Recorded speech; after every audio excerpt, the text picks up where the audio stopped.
Hello दोस्तों, स्वागत है आप सभी लोग का अपने YouTube channel automobile expert solution पर। दोस्तों, आज हम बात करेंगे P0420, जो आजकल काफ़ी फेमस कोड हो चुका है, जो हर एक तीसरी गाड़ी में आ रहा है। जितनी भी अपनी बाइकें हैं सभी में ये कोड कॉमन हो रखा है। P0420 को कैसे बनाते हैं?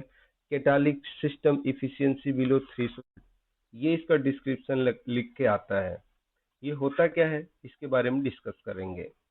इस वीडियो में हम लोग देखेंगे P0420 कोड क्या है, ECU ये कोड क्यों सेट करता है, अप स्ट्रीम और डाउन स्ट्रीम ऑक्सीजन सेंसर का रोल क्या है, कैटालिटिक कन्वर्टर इफिशियंसी चेक कैसे करते हैं, करेक्ट डायग्नोसिस प्रोसेस क्या है।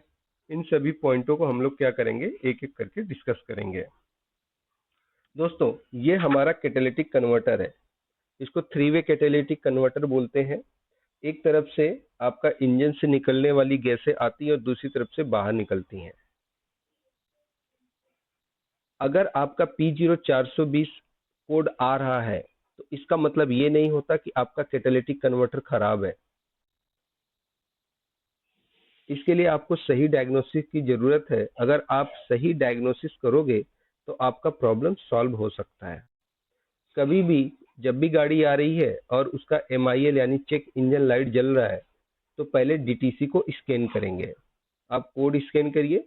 कोड स्कैन करने के बाद आपको ये देखना है क्या P0420 अकेला आ रहा है या उसके साथ P0134, P0037, P0171, P0300, P0301, P0304 जैसे कोड हैं। ये सारे कोड ऑक्सीजन सेंसर से रिलेटेड है। 304 जो होता है मिस फायर से रिलेटेड होता है। अगर ये कोड आ रहे हैं तो आपको पहले इन्हें ठीक करना है। याद रखना, इन कोड की वजह से भी P0420 आ सकता है। तो आपको डायरेक्ट साइलेंसर बदलने की जरूरत नहीं है। आपको पहले क्या करना होता है, इन कोड को ठीक करेंगे, ऑटोमेटिक आपका P0420 चला जाएगा। इसके अलावा आपको फ्रीज फ्रेम देखना है। फ्रीज फ्रेम, अगर आपके पास ये वाला टूल है तो आप फ्रीज फ्रेम देखें। अगर आपको OBD टूल चाहिएगा तो आप मुझे बता दीजिएगा, मैं आपको पर्सनली आप मुझसे संपर्क कर सकते हैं। अगर आपको टूल लेना है तो गैराज प्रो का ही लीजिएगा। एक बार महंगा पड़ेगा, 17-18 हज़ार रुपए का मिलता है, बट आप इससे सभी गाड़ियों को स्कैन कर पाएंगे और उसमें लाइव डेटा, ABS या दूसरे कंट्रोलर भी चेक कर सकते हैं। अब डायग्नोस्टिक की बात करते हैं तो एग्जॉस्ट लीक चेक करना है। सबसे पहले हमें चेक करना है क्या हमारा साइलेंसर कहीं से लीक तो नहीं है। अगर कहीं से लीक है तो पहले उसको बनाएंगे। जैसे हम जब साइलेंसर को फिट करते हैं तो इसके नीचे एक वाशर लगा होता है, रबड़ का गैस्केट लगी होती है। वो गैस्केट कई बार कट जाती है, फिर भी हम उसी को यूज करते रहते हैं। उस कंडीशन में ये कोड आ सकता है। ठीक है, इस चीज का ध्यान रखना। Exhaust manifold, gasket, O2 sensor की फिटिंग या साइलेंसर ज्वाइंट चेक करना है आपको। लीक होने पर डाउन स्ट्रीम सेंसर हमेशा गलत रीडिंग देगा, इस बात का ध्यान रखना। ठीक है। स्टेप 3 आपको up stream and down stream O2 sensor का लाइव डेटा देखना है। जिसमें अप स्ट्रीम O2 सेंसर का लाइव डेटा देखेंगे। अगर वोल्टेज तेजी से ऊपर नीचे बदलना चाहिए, यानी कि 0.1 से 0.9 वोल्ट के बीच में ये स्विच करेगा, इसके बीच में ही ये होना चाहिए। ये सभी डेटा हम तब देखेंगे। याद रखना, लाइव डेटा तभी देखा जाता है जब आपका इंजन गर्म हो। ठंडी गाड़ी में आपको वोल्टेज चेक नहीं किया जाता है। O2 सेंसर का लाइव डेटा देखेंगे। सबसे पहले आपको अप स्ट्रीम, जो ऊपर साइड जो है ऑक्सीजन सेंसर लगा होता है, उसका लाइव डेटा देखना होता है। उसमें जो वैल्यू होती है 0.1 से 0.9 वोल्ट के बीच में स्विच करेगा। ये आप तभी देख सकते हैं जब इंजन गर्म हो। इसके अलावा डाउन स्ट्रीम O2 सेंसर का लाइव डेटा देख सकते हैं। डाउन स्ट्रीम O2 सेंसर में आपको चेक करना रहेगा कि जो रीडिंग है ये ज़्यादा स्टेबल होनी चाहिए, यानी ये बहुत तेज़ी से नहीं बदलना चाहिए।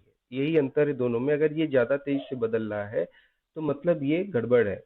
ठीक है, देखो, रीडिंग अपेक्षाकृत स्टेबल होनी चाहिए। यदि डाउन स्ट्रीम भी ऊपर वाले की तरह, यानी प्राइमरी ऑक्सीजन सेंसर की तरह ज़्यादा बदल रहा है तो मतलब आपका कैटालिक इफिशियंसी कम है।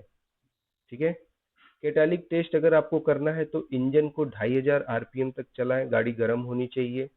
और प्राइमरी और सेकेंडरी दोनों का डेटा सेलेक्ट कर लीजिए, लाइव डेटा में जाइए। मतलब ये दोनों को सेलेक्ट करके जो वेव फॉर्म आता है ना, ग्राफ व्यू में जा करके आपको क्या करना है, दोनों का वेव को कंपेयर करना पड़ता है। अगर दोनों वेव लगभग समान है तो कैटालिटिक कन्वर्टर ऑक्सीजन सेंसर को स्टोर नहीं कर पा रहा है, मतलब आपका कैटालिटिक कन्वर्टर खराब है। अगर ये दोनों असमान चल रहे तो आपका कैटालिटिक कन्वर्टर खराब है। ठीक है। इसके अलावा आप साइलेंसर का टेम्परेचर भी चेक कर सकते हैं। आईआर इंफ्रारेड होता है, उससे आप क्या करेंगे, इसका टेम्परेचर चेक करेंगे। और कैटालिटिक इनपुट इनलेट टेम्परेचर और आउटलेट टेम्परेचर, गैसें बाहर निकलती हैं उसका टेम्परेचर ज्यादा होता है, इस चीज का ध्यान रखना है आपको। आउटलेट टेम्परेचर हमेशा कम या बराबर है तो कैटालिटिक कमजोर है। एक्चुअली क्या होता है, जब गैसें निकलती हैं तो आपस में रिएक्शन करके यहाँ का टेम्परेचर बढ़ा देती हैं, तो यहाँ का टेम्परेचर ज़्यादा होना चाहिए। अगर दोनों साइड का टेम्परेचर, अगर आउटलेट का टेम्परेचर कम है तो मतलब यहाँ का प्रॉब्लम है, इस चीज़ का आपको ध्यान रखना है। ऑब्जर्वेशन एंड पॉसिबल काज, अगर अप स्ट्रीम नॉर्मल है, डाउन स्ट्रीम स्टेबल है तो कैटालिटिक ओके है। अगर अप स्ट्रीम नॉर्मल है, डाउन स्ट्रीम अप स्ट्रीम जैसा ही है, उस समय कैटालिटिक आपका क्या है, कमजोर है। मतलब जो प्राइमरी ऑक्सीजन सेंसर बता रहा है वही सेकेंडरी ऑक्सीजन सेंसर बता रहा है, तो कैटालिटिक कन्वर्टर काम नहीं कर रहा है।